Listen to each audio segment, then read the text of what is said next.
جزم گول سی دال ہوتی ہے جو حرف کے اوپر ہوتی ہے اور اس کی اپنی کوئی آواز نہیں ہوتی، لیکن اردو فونٹ میں جو ہے نا یہ جزم دال سے ریپرزینٹ کی جاتی ہے اور عربک فونٹ میں اسے گول سرکل سے ریپرزینٹ کیا جاتا ہے، ٹھیک ہے؟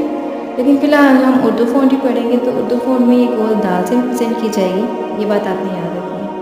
اس کے بعد اب جس حرف پر جزم ہوتی ہے نا اسے ساکن کہتے ہیں، مثلاً اب اس لفظ میں با ساکن، کیونکہ اس کے اوپر جزم تھی تو با کو ساکن کہیں گے، اور الف کے اوپر حرکت ہے تو الف کو متحرک کہیں گے، ٹھیک ہے؟ یعنی جس حرف کے اوپر حرکت ہوگی اسے متحرک کہیں گے، جس پر جزم ہوگی اسے ساکن کہیں گے۔ جزم یا سکون میں نا جزم حرف کے اوپر ہوتی ہے، اس کی اپنی کوئی آواز نہیں ہوتی، ٹھیک ہے؟ یہ بات تو کلیئر ہو گئی۔